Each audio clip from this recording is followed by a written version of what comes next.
निर्वाह कृषि, दूसरी गहन कृषि और तीसरी व्यापारिक कृषि या इसको वाणिज्य कृषि भी कहते हैं। ये तीन प्रकार हैं कृषि के। अब इनको हम एक एक करके थोड़ा सा इनके बारे में जान लेते हैं कि ये कौन कौन सी। जीवन निर्वाह कृषि यानी कि इसके नाम से ही पता चल रहा है कि ऐसी कृषि जिसका उद्देश्य केवल और केवल अपने जीवन का भरण पोषण करने के लिए, निर्वाह करने के लिए हो और अपने परिवार के पोषण के लिए हो, बस। ठीक है। ऐसे में इसका एक उदाहरण है झूम। झूम को गहन व कर्तन कृषि भी कहते हैं। ठीक है।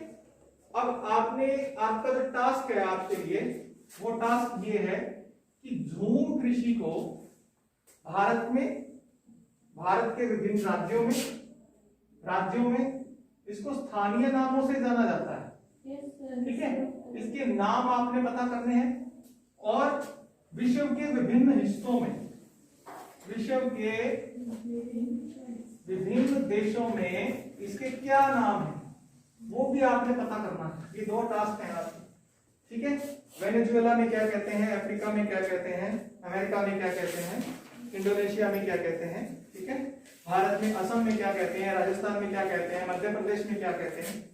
तो अलग अलग राज्यों में और विश्व के विभिन्न भागों में ये झूम यानी कि गहन और कर्तन यानी कि ये जो प्रणाली है ये प्राचीनतम प्रणाली है कृषि की।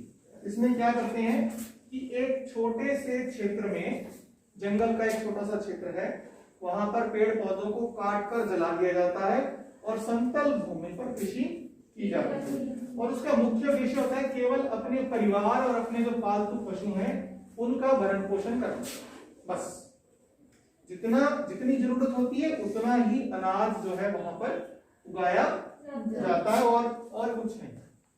और कुछ समय के उपरांत जो है जिस स्थान पर ये गहन और कर्तन किया है उसकी उपजाऊ क्षमता कम हो जाती है, वो किसी दूसरे स्थान पर चले जाते हैं और दूसरे स्थान पर फिर वही प्रोसेस करते हैं, गहन और कर्तन।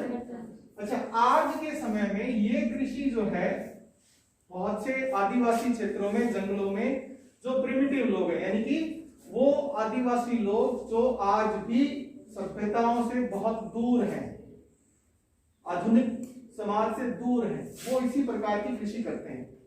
क्या ये हमारे पर्यावरण के लिए अच्छी बात है? अच्छी बात नहीं है। क्यों? इससे एक तो पेड़ काटे जाते हैं, दूसरा जब आग लगाई जाती है तो उस पर उनका कोई कंट्रोल, उनके पास कौन सा फायर ब्रिगेड है या उनके पास कोई ऐसा साधन नहीं है जिससे वो आग पर काबू पा सके। बेकाबू हो जाती है आग तो बहुत बड़े जंगल को आग लग सकती है, जीवों का नुकसान हो जाता है। दूसरी अब तक गहन कृषि। तो गहन कृषि का मतलब यानी कि गहन से, इसके नाम से पता चल रहा है कि ऐसी कृषि जहां पर लैंड होल्डिंग, लैंड साइज यानी खेत की जोत का आकार छोटा होता है, परिवार यानी कि उस पर जो लोग निर्भर हैं उनकी संख्या अधिक होती है। तो अधिक से अधिक उत्पादन करने के लिए वो एक वर्ष में एक से अधिक बार उस खेत को बोया या जोता जाता है, यानी कि एक बार में एक से अधिक फसलें वहां से प्राप्त की जाती है ताकि वो अपने परिवार का पालन पोषण कर सके।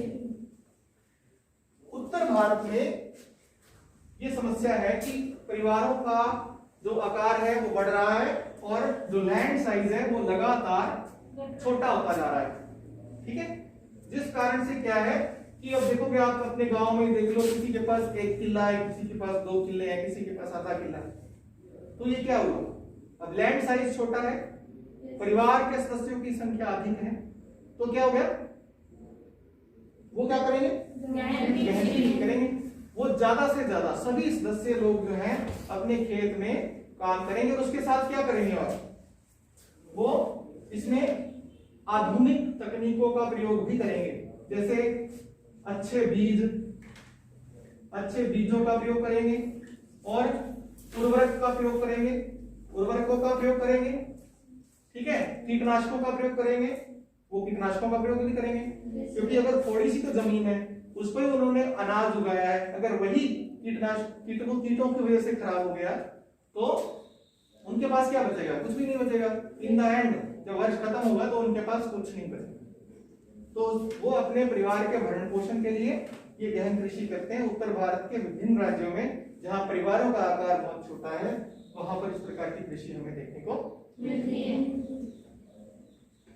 उसके बाद आता है बेटे तीसरी आती है व्यापारिक कृषि या वाणिज्यिक कृषि।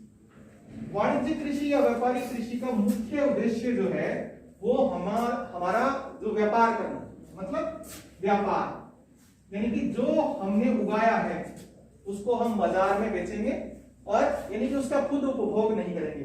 गहन में जो उगा लिया उसका खुद उपभोग करेंगे। लैंड साइज छोटा है, जमीन का आकार छोटा है, उस पर सदस्य जो है निर्भर करने वाले उनकी संख्या अधिक है। व्यापारिक कृषि में व्यापार करेंगे हम, जो भी हमने उगाया है उसको हमने किसके लिए उगाया है? व्यापार के लिए, बाजार के लिए, उसको बाजार में बेचना है हमने, ठीक है। इसलिए व्यापारिक कृषि में कुछ व्यापारिक फसलें हैं जिनको बाजार में बेचा जाता है। जैसे हमारे क्षेत्र में कपास, हरियाणा पंजाब में चावल, ये भी एक व्यापारिक, हमारे क्षेत्र के लिए ये हम गहन कृषि कर रहे हैं लेकिन व्यापारिक भी है उसके साथ। जिनका लैंड होल्डिंग साइज, जमीन के आकार बड़े हैं, वो ये एक व्यापारिक कृषि भी करते हैं, वो चावल को बेचते हैं, ठीक है। इसके अलावा चाय, गन्ना, ये क्या है? व्यापारिक फसलें हैं। कॉफी, ठीक है, ये व्यापारिक फसलें हैं। इनको व्यापार के हेतु इन फसलों को बोया जाता है, ठीक है।